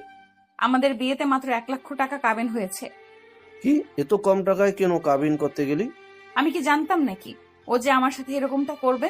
তুই কোনো চিন্তা করিস না, আমি সবটা দেখে নেব। কাল উকিলের সাথে কথা বলে নেব। এইদিকে 2 দিন পরে আকাশ কোনো মতে সুস্থ হয়ে ইরাকে নেওয়ার জন্য ওর বাড়িতে আসে, কিন্তু বাড়ির কেউ আকাশের সাথে ভালো ব্যবহার করেনি। তাছাড়া করবে কিভাবে? ওরা তো চায় আকাশ ইরার জীবনে না আসে। অনেক অপমান করে ইরা আকাশকে ওই বাসা থেকে বের করে দেয়। আকাশ বাসায় এসে নীলাশাকে কল দিয়ে সবটা বলতে থাকে। সবটা শুনে নীলাশা বলে, তুই কোনো চিন্তা করিস না, আমি আজকেই রওনা দিব।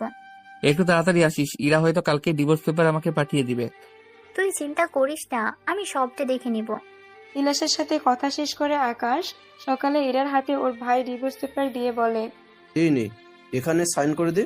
এরপর আকাশের থেকে কিভাবে সাইন নিতে হয় সেটা আমরা খুব ভালো করে জানি। ঠিক আছে ভাইয়া। পেপারটা হাতে নিয়ে ইরা সাইন করে দেয়। তারপর কাগজটা আবিরের হাতে দিলে আবির কাগজটা নিয়ে চলে যায়। ওই দিন নীলাশা বিকালের দিকে গ্রামে এসে ইরাকে বোঝাতে থাকে, দেখ, তুই যাই আমাকে বলিস না কেন, আমি কিন্তু কোনোভাবেই আকাশের সাথে সংসার আর করবো না। তোর কি মনে হয় আকাশকে ছেড়ে তুই ভালো থাকতে পারবি? আকাশের পরিবারে এত অভাব থাকার পরেও আমি ওর সাথে সংসার করেছি, কিন্তু কি পেলাম আমি? ধোকা ছাড়া কিছুই দিল না। আকাশ আমাকে কিন্তু সবটাই বলেছে। আমার মনে হয় এখানে তোর চোখে দেখার মধ্যেও ভুল থাকতে পারে। কোনো ভুল নেই, আমি যাই দেখেছি সবটা নিজের চোখে দেখেছি। আচ্ছা, তোর কথা মতো তুই ববিকে আকাশের ঘর থেকে বের হতে দেখেছিস, তাই তো? দেখেছি। পরে আমি ববির ঘরে এসে ওকে জিজ্ঞেস করাতে ও আমাকে সবটা বলে। আচ্ছা, আকাশ যদি ববির সাথে এরকমটা করেও থাকে, ববি তোকে এতদিন কেন বলেনি কথাগুলো? সেসব তো আমি জানি না। আচ্ছা, আকাশের দোকানে যে মেয়েরা ভিতরে এসে বসে, এই কথাটা তোকে ববি বলেছে, কিন্তু ববি কি করে জানে সবটা? এত কিছু কি ভাবার সময় আছে আমার? ইরা, তুই এখনো বুঝতে পারলি না, তোকে সবাই ফাঁসানোর জন্য এরকম করেছে। আমাকে ফাঁসিয়ে কার কি লাভ হবে শুনি? আচ্ছা, তুই কি ডিভোর্স পেপারে সাইন করে দিয়েছিস? হ্যাঁ, ওই কাগজটা নিয়ে ভাইয়া আকাশের বাড়িতে গেছে ওর সাইন নেওয়ার জন্য। তুই সত্যি মিথ্যা যাচাই না করে কাজটা কিন্তু ঠিক করলি না। আচ্ছা যাই হোক, আমি আকাশের বাড়িতে যাচ্ছি, ওর সাথে কথা বলে দেখি। আমি চাই না কিছু ভুল বোঝাবুঝির জন্য তোদের দুজনের জীবনটা এভাবে নষ্ট হয়ে যাক। অন্যদিকে নীলাশা আকাশের বাড়িতে আসে, তখন দেখে ওখানে আবির আর ঈশান বসে আছে আকাশের পাশেই। সেজন্য নীলাশা বাহিরে দাঁড়িয়ে ওদের কথা শুনতে থাকে। দেখ, আমার বোন তোর সাথে সংসার করতে চায় না, সেজন্য ভালো বলছি, এখানে সাইন করে দে। আমার জীবন থাকতে আমি সাইন করব না। তাহলে তোকে মেরে ফেলতে হবে। কোনটা করা যাবে না। কেন ভাইয়া? ওকে মারলে তো ইরা বিধবা হয়ে যাবে, তখন তো আমাদের 2 মাসের মতো অপেক্ষা করতে হবে। ওকে নতুন করে বিয়ে দেওয়ার জন্য যদি ওর সাইন নিতে পারি, তাহলে 4-5 দিনের মধ্যে আমার শালার সাথে ইরার বিয়ে দিয়ে ইরার নামে যত সম্পত্তি হবে সব আমরা 2 ভাই ভাগ করে নেব। আপনারা মানুষ নাকি জানোয়ার? আমরা সম্পত্তির জন্য যদি নিজের বোনের সংসার ভাঙতে পারি, তাহলে ভেবে দেখো সেখানে তোর কি অবস্থা করতে পারি। প্লিজ, আমার আর ইরার সুখের সংসারটা এভাবে ভাঙবেন না।